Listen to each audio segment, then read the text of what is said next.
Hello tout le monde. Je vais vous montrer un peu ce que c'est que j'ai fait là, dans ma journée d'aujourd'hui. Dans le fond, j'ai travaillé un peu sur mon plancher.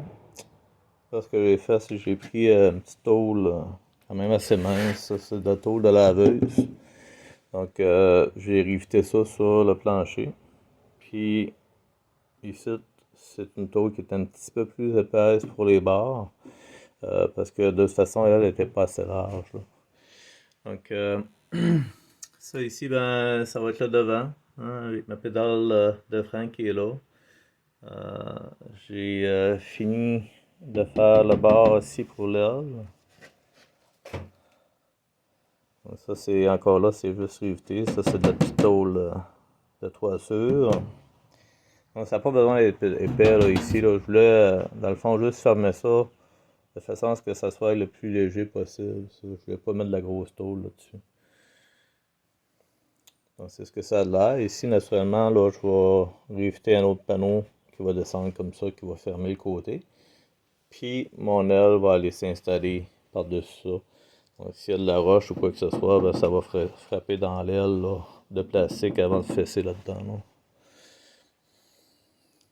Donc, là, il me reste tout. Il me reste encore pas mal d'ouvrage parce qu'il faut tout que je ferme le côté ici, là. Dans l'arrière de la cabine. Puis j'ai fait le panneau qui va aller fermer ici à l'arrière. Donc lui, je l'ai fait descendre jusque dans le fond de la boîte à outils. Puis, dans le fond, ben, il va couvrir toute cette partie de mur-là en arrière. Le haut, ben, ça va être un plexiglas, là. Fait que ça va aller fermer, là. Le haut ici. Puis dans le fond, l'avant, là, ça va être un plexiglas que je vais mettre. Donc, avant d'installer mes panneaux ici, ben, vous voyez, là, j'ai mis là, du calfeutrage en dessous, là, du silicone, pour que la tôle colle sur le frame. Puis en même temps qu'il n'y ait pas d'eau qui rentre entre le frame et mes panneaux là, pour les faire rouiller. Là.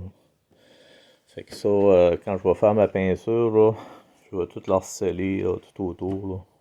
Partout ce qu'il va y avoir des cracks là, pour essayer qu'il n'y a pas d'eau qui rentre entre la tôle et le frame. Là. Ça avance pas vite, mais c'est une petite victoire à la fois. Là. Donc là, je suis rendu à faire des choses qui sont longues à faire, puis que malheureusement, on voit pas beaucoup de progrès là, qui se fait là, à travers tout ça, mais ouais, c'est sûr que je fais du progrès tout le temps, mais ça, ça paraît pas avancer. Là. Donc c'est pour ça que je fais des vidéos une fois de temps en temps quand même, mais je n'en fais pas tous les jours des fois parce que c'est assez. Ça serait pas très intéressant. Là. Donc, pour ceux qui n'ont pas suivi le projet, là, en fond, quand j'ai commencé, là, j'avais ma transition ici, c'est une transition de Chevrolet Cavalier. Puis, j'avais acheté un moteur de 16 forces, flambant neuf, pour faire le projet. J'avais ma suspension de Volkswagen qui était en avant.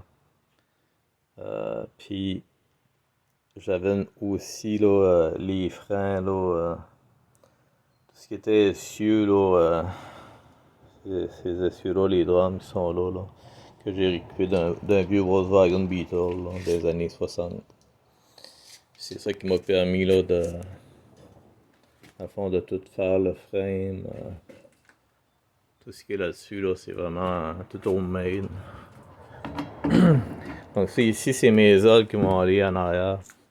Et je vais les installer comme ça pour que ça soit un petit peu là. Ça va protéger un petit peu le moteur et ça là. Puis en même temps, ben, ça va faire un pas pire look là, je pense. Que ça soit suspendu comme ça. Puis c'est pas tellement pesant. Parce que c'est juste du plastique. Ça fait que ça évite de mettre du métal. Puis Je vous avais déjà montré là, le dessus de la dompeuse, qui est juste une plaque de tôle de maison. Une toiture de maison que j'ai mis là-dessus. Donc elle est pas vivante encore, là, ça va être un autre jour ça, que je vais faire ça. Fait que ça avance tranquillement. Donc je vous remercie de suivre les vidéos, puis n'hésitez pas à les partager. Puis merci encore, bonne journée.